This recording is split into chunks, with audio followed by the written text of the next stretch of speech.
Hi hello ఎలా ఉన్నారు? Welcome back to my channel trendy Lavanya. ఈరోజు వీడియోలో టమాటో ఊరగాయ. ఏంటి ఊరగాయ స్పెషల్ అంటారా? మేమైతే ప్రతి వేడుకకు ఈ ఊరగాయ చేసుకుంటాం. పిల్లల నుంచి పెద్దల వరకు అందరికీ ఇష్టం. ఎలా చేయాలో చూసేద్దాం రండి.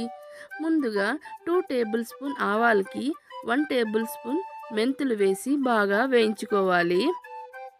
మంచి కలర్ వచ్చేంత వరకు వేయించుకోవాలి. ప్రతి పండగకు ప్రతి వేడుకకు ఈ ఊరగాయ చేస్తూనే ఉంటాం. మా ఇంట్లో మాకు ఎలా ఇష్టమైందో మా పిల్లలకు అలాగే ఇష్టమైంది. చాలా ఇష్టం మా పిల్లలకు కూడా. ఇది ఒక్కటి ఉంటే ఏమి తినరు. ఇంకా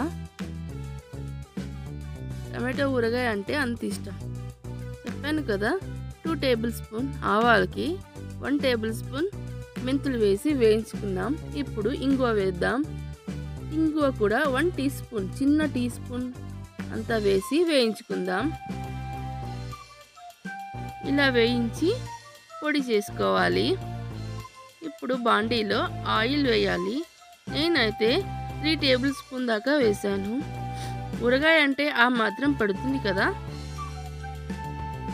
ఇప్పుడు ఆయిల్ వేడయ్యాక ఆవాలు, జీలకర్ర చిటపటలాడేంత వరకు వేయించుకోవాలి. అందులో కరివేపాకు వేద్దాం. ఇప్పుడు ఇంకొంచెం ఫ్రై చేసుకుందాం. ఉంటే ఎండుమిరపకాయలు వేస్తే ఇంకా బాగుంటుంది. ఆ టైంకి నేను వేయలేదు. ఇంగువ కూడా వేస్తున్నాం. మా ఇళ్ళల్లో ఇంగువ ఎక్కువగానే వాడతాం. వెల్లిపాయల కన్నా ఇంగువ ఎక్కువ వాడతాం. టమాటోలు ఇలా వెజిటబుల్ చాపర్లో వేస్తే ఇలా మ్యాష్ అవుతుంది. మా పిల్లలు ఇలా ముక్కలు వేస్తే తినరు. ఏం చేస్తాం, పిల్లల కోసం ఇలా పేస్ట్ లాగా చేసుకున్నాం. అందులో ఉప్పు, కారం, తగినంత పసుపు అన్నీ తగినంత వేసుకోవాలి. మూత పెట్టి కొంచెం సేపు ఉడికించుకుందాం.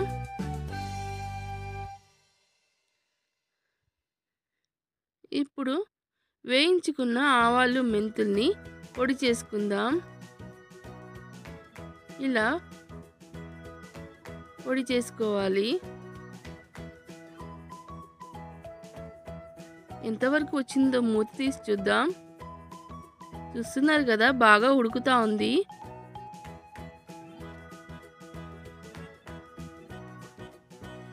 ఇలా ఉడికించుకోవాలి. ఇంకొంచెం సేపు మూత పెడదాం.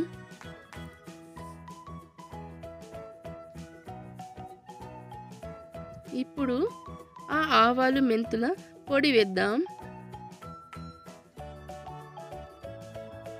ఇది కూడా 2 టీ స్పూన్ దాకా వేయాలి.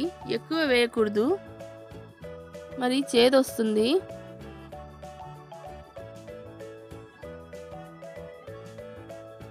ఇంకొంచెం సేపు ఉడికిద్దాం. చూస్తున్నారు కదా ఎంత బాగా ఉడుకుతుందో. ఇది నిల్వ ఉండాలంటే కొంచెం చింతపండు వేద్దాం. చింతపండు రసం వేస్తే ఒక 15 రోజుల వరకు నిలువ ఉంటుంది. ఇప్పుడు కాశ్మీరీ రెడ్ చిల్లీ పౌడర్ అయినా, బ్యాడ్గి మిరపకాయల పొడి అయినా వేసుకోవచ్చు. ఏంటంటే ఇది కలర్ కోసం. మంచి ఊరగాయ అంటే మంచి కలర్ ఉండాలి కదా, అందుకోసం అన్నమాట. ఇంకొంచెం సేపు ఉడికిద్దాం. బాగా దగ్గరైంది కదా, ఆయిల్ అంతా బయటకు వచ్చింది. చూస్తున్నారు కదా, ఊరగాయ అయితే రెడీ అయిపోయింది. మంచి కలర్ అయితే వచ్చింది కదా. ఊరగాయ అంటే ఎర్రగా ఉండాలి కదా, మరి దానికోసం కలర్ వాడకుండా ఇలా కాశ్మీర్ రెడ్ చిల్లీ పౌడర్ వేస్తే చాలా బాగుంటుంది. ఇప్పుడు సర్వింగ్ బౌల్లో షిఫ్ట్ చేద్దాం. మీకు ఈ వీడియో నచ్చితే please like, share and comment. మంచి యమ్మీ అయిన టమాటో ఊరగాయ రెడీ. మీకు నచ్చితే ప్లీజ్ సబ్స్క్రైబ్ చేయండి. Thank you for watching.